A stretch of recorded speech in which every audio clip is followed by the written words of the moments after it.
It has been a tough year overall for investors who've had to deal with falls, a great deal of volatility and uncertainty overall. But if you have stayed put through all of it, you haven't done too badly as compared to investors around the world. Indeed, India has been the best performing large market this year. But what next is the question. Hello and welcome to the Samvat special. I'm Prashant. With me, my colleague Sonia Shenoy. Sonia, hi.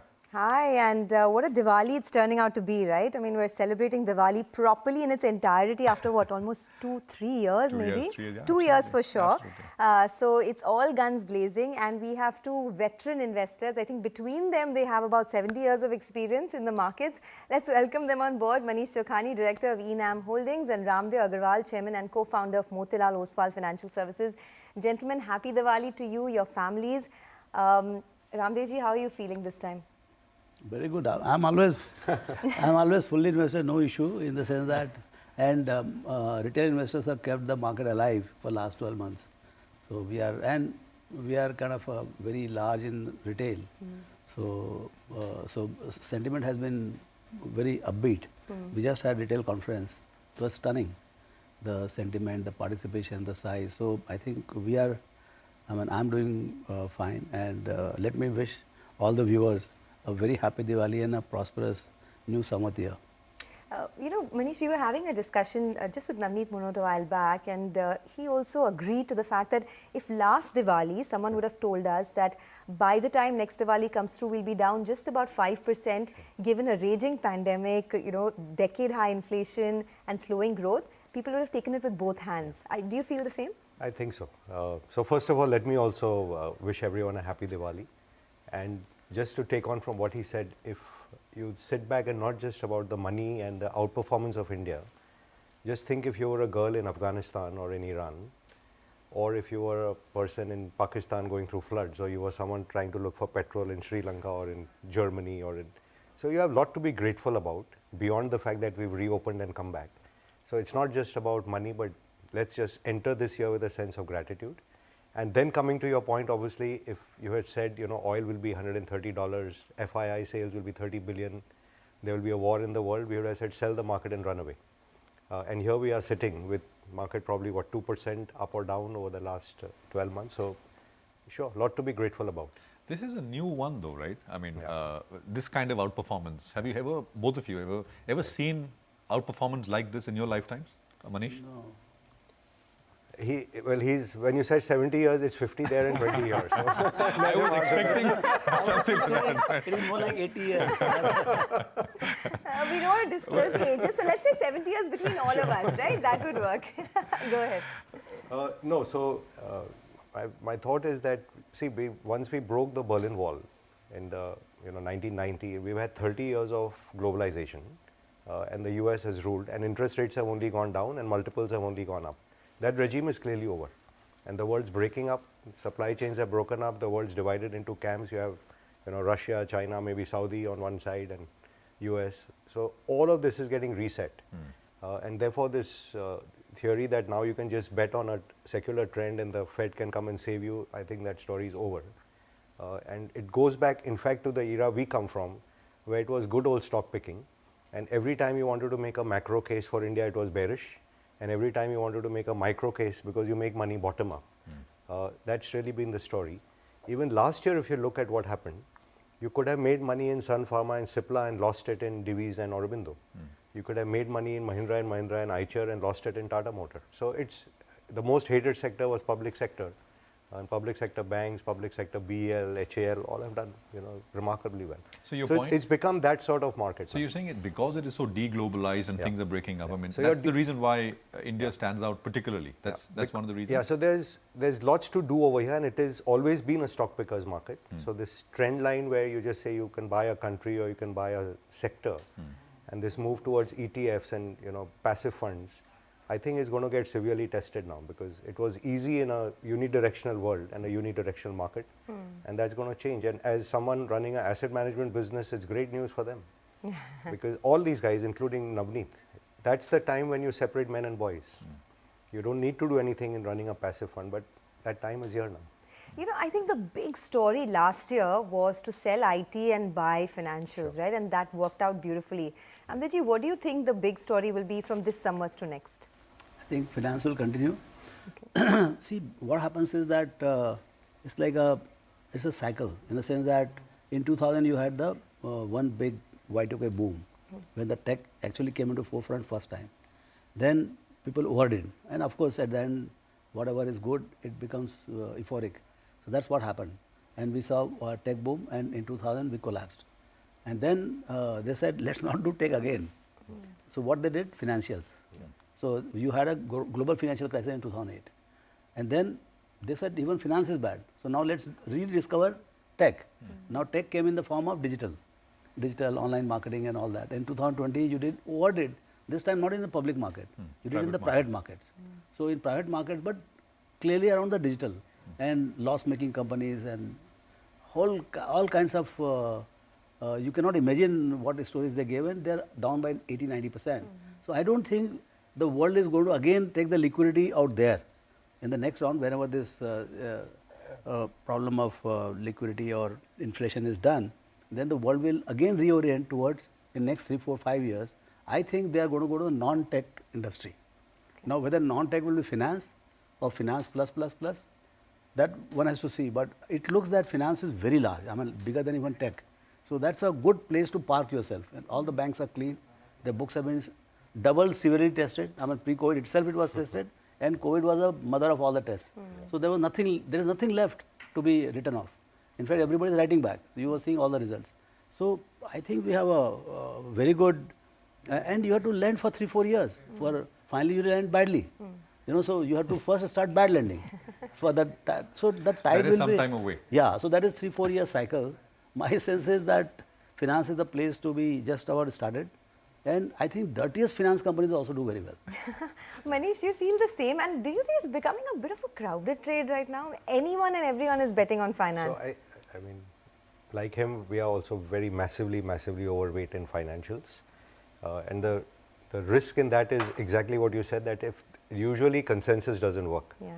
But finance is such a large field, as he rightly said. So in the past, if you said finance, like last 2-3 years, you didn't make money in a HDFC Bank or a Kotak, and you made it in ICICI and Axis or SBI.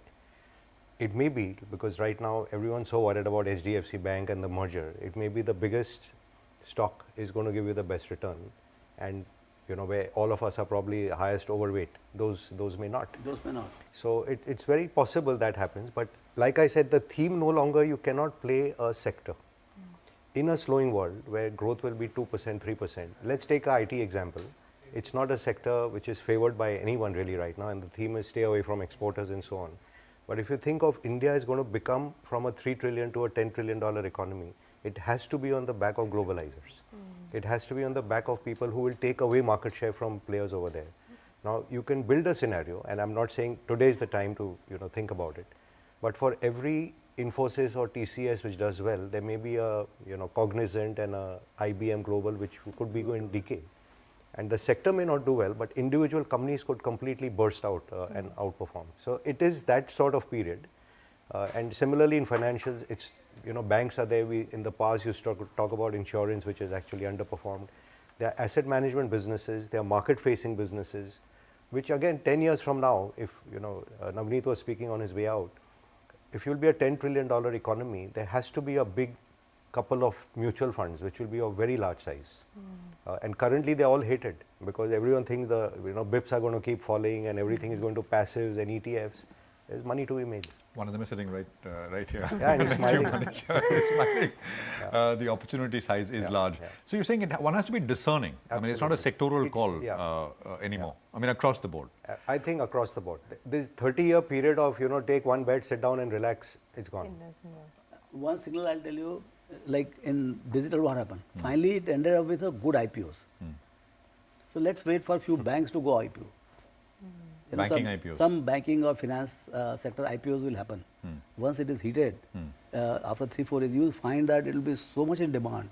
When this FIs or global investors, they come back, they will lap it up. And at that point of time, most likely, maybe it is 1 year away, 2 years away, the IPOs will happen. That will give you a signal that now we are reaching somewhere. You know, just to complete that point on banking, you said bad lending will happen, but 4-5 years out, it's not happening now. So there is a clean run ahead. I hope they're not doing bad lending now. No, is that a risk? Because I mean, Manish, you've talked about this K-shaped economy. Yeah. I mean, the mass, lower segments of the.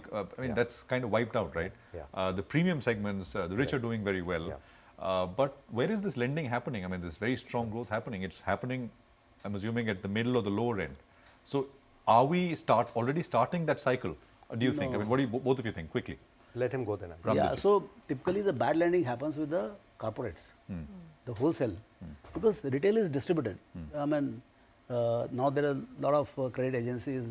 So typically banks and institutions, they are able to figure out the risk in the retail, and retail is distributed. So risk is actually not there. It's within manageable kind of band. The real problem comes with the wholesale. When you have project loans, I mean 1,000 crores, 2,000 crores, single loans, 50,000 crores, 30. Now you're talking about very different scale. Whenever a capex boom comes in India, I mean the private capex boom, it will be not of 100 crores, 500 crores and 1,000 crores. It will be of few $1 billion each pieces. Like what we talked about, chip factory of 140,000 crores. Like that, you'll talk about 10 million tons of single steel plant, 20 million tons of cement plant. Like that, it will come whenever it starts. So, the risk of bankers will go in those kind of concentrated risk, you know, in the wholesale. Retail is very templated, so what you're saying is the risk is very distributed and very manageable. It is the large losses, and now which bank will underwrite apart from SBI? I don't see any bank who is willing to, who has appetite to underwrite this kind of loans. Absolutely. Manish, you want to weigh in quickly? So slight variation on that. That any lending, if you're levered 12 times, anything you do wrong can blow you up, and every crisis in the world has been a leverage crisis. It's not ever been a stock market crisis because someone levered went crazy. Retail was subprime, retail was mortgage in US and across the world, and they figured out how to blow themselves up. So it's not because our last experience was we blew up on infrastructure lending and so on, we are still thinking of that. But trust me, I mean, bankers can be very creative when they want to earn their bonuses, and they can blow up anything when you give them, you know, 12x and 20x. And we're still reeling from the Credit Suisse and the Deutsche Bank episodes where they're still talking of 30, 40 times leverage. I wonder in a post-GFC world, how are they allowed to get away with this sort of leverage? So that's there. The risk, again, just to diverge a bit on our consensus call of financials, is if 300 basis point interest rates have gone up in the US and in Europe and elsewhere, it's actually a quadrupling of interest rates. And they are all levered more than 300% of GDP. So it's a 9 to 10 percentage point of GDP increase in interest. The repercussions of that, government balance sheets, 3% of GDP hit to fiscal deficit, 3% hit on corporates which had levered up to do buybacks, which had driven those markets, 3% on personal balance sheets where the saving rates don't exist. What does it do to those economies, and how are the repercussions of that going to come and hit us? I don't know. But it is something serious. And already you see, therefore, Europe has withdrawn from quantitative tightening, UK has abandoned it, Japan has abandoned it, so only US is doing tightening. At some point when the pain hits, I don't think the Fed chairman is going to repeat what happened with, in Paul Volcker's days, because the politicians are so weak and they have elections to win. So you need a Ronald Reagan to have a Paul Volcker. Do you think the current leadership in the world inspires the confidence that they will continue to give pain, go into deep recession? So that's really the risk to banking will come from outsiders feeling scared about banking globally, and therefore India must do bad. Okay. I don't think Indian banking has never been in better shape. Okay, so Indian that's the balance moot point, never right? been in better shape. That's the moot point, that amidst all the global chaos, India is sort of the beacon of hope. All right, we have to take a short commercial break, but I do want to ask you folks about the new sectors that are emerging, right? Whether it's electric vehicles, renewable energy, but more on that in a bit. Let's take a quick commercial break and be right back.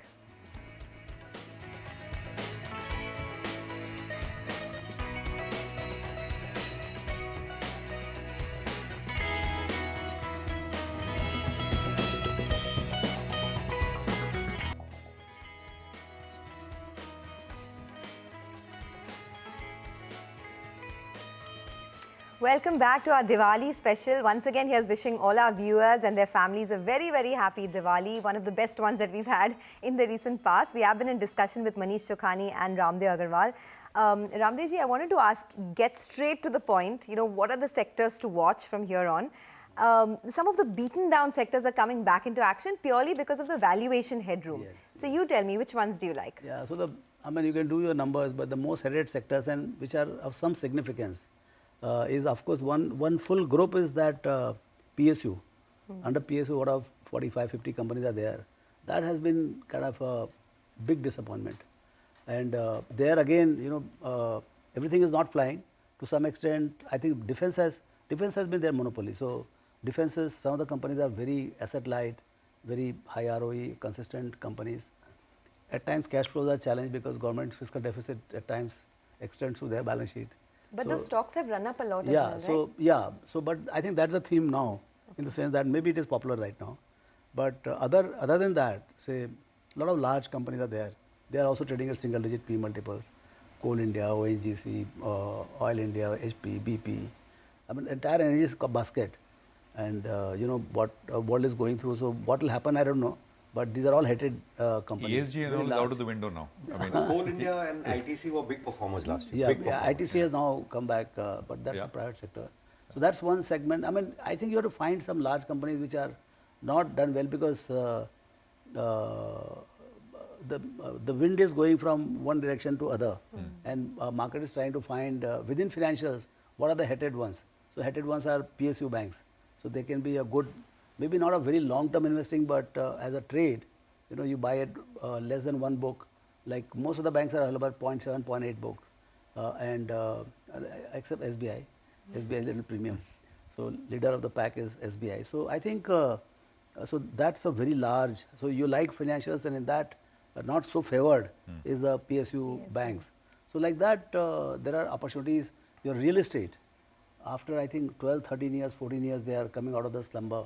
And the last 12 months only it has just picked up. Stocks have picked up a lot.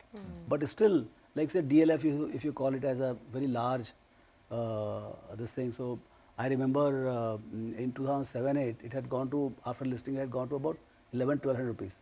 Even with everything, all clean up, and still it are about 350-400 types. So what I'm saying is that sector still has that runway, and it is just coming out of slumber. But in PSU banks, let's be honest, right? Last decade, PSU banks have done nothing for investors. So are you saying that this is just a trading value will keep bad migrating. investors? Yeah, it's just a trading bet. Value is migrating. At one point of time, 2 years back, 120% of the profit was coming from private sector banks. And so I still think that of the profit pool, largest profit pool is in the total corporate profits of about 9 lakh crores. Largest profit pool is from the financials, banking and financials, and of that, even larger portion is from the private sector banks. So that shift of the profit share within the large profit pool is going to keep happening in favor of. So if you can find a private sector bank reasonably well run, growing at rapid pace, and little expensive, that is a much better investment than buying very cheap bank but gone nowhere in 10-year basis. Manish, you've liked media as a space for a long time. As well. So I'll just complete the financial one, and I don't normally talk stocks, but I'm compelled because the best bank in India by far has been HDFC Bank, and it's done nothing for 3 years. And even now it's like, oh, how will they grow? How will they get deposits? With a 5-6% share of a banking sector, where the economy is still going to triple over the next decade, where your share of financial savings is going to go up. If you're going to tell me that the largest player here doesn't know what to do and how to grow, it's a bit of a kind of no-brainer. And because there will be forced selling, because their MSCI will exclude them and Nifty might exclude them, and it's fabulous. It's an opportunity which I hope everyone in India takes whenever it happens, if it happens. Right. I'm not hoping it does, but that's something which you can speak on Diwali. Absolutely. It's a national icon, and one should think of it that way. But coming to your media point also, I think we've spoken a lot in the past about this OTT and how overhyped it was. And now when the leader of the pack, Netflix abroad, has also put in the hands on the floor and said we cannot survive without advertising, and eventually it's another medium of broadcasting into people's homes. And in India, we had taken the wrong analogy. We are trying to produce Game of Thrones and sell it to the poorest guy in India without collecting any money. So that model is broken. Media is, I think, even more hated than PSUs. and there is a change which is, you know, already visible over there. You know, 2-3 listed companies, you can figure out which one. So I think there is serious cash flows, good ROI, you know, improving management, improving payouts, things will change over there. The third thing I'll point out, since you asked new sectors, is when you look across the world, and I go back to this globalizing theme where near-shoring, friend-shoring are the new themes. You go to Europe, their whole chemical industry is shut down because they can't cope with the energy costs. And chemicals was basically Europe and China. Everything had migrated. Textiles had migrated away. If you don't want to buy from China and you cannot produce in Europe, and in any sector, when you want volume and you want skill, you can go for something to Vietnam, you can go for something to Philippines. But when you want volume, you come to India, whether it's for IT, whether it's for chemicals, and that skilled manpower exists over here. So, and the profit pool, as he said, of that sector is very tiny today. It's probably $1 billion or $2 billion. Can these guys make 10x of this? And who is the new person who comes out? Like if you had told us 20 years ago, Petchem will thrive in India, one Reliance comes out and takes the opportunity. That opportunity exists in a lot of manufacturing spaces over here. So that's where one would look around. Manufacturing is also hated in a sense in India. But I think there's slowly getting some love though. Slowly, just about starting. Let's hope. Because they deserve, all these manufacturing guys deserve Padma Shris for going out to work, facing the hostile environment.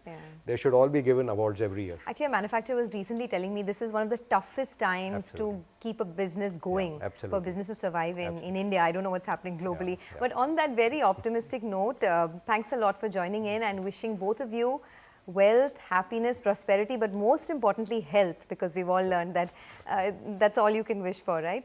Well, with that, it is curtains down on this Samvat special. Thanks a lot for watching. Keep it with CNBC-TV18.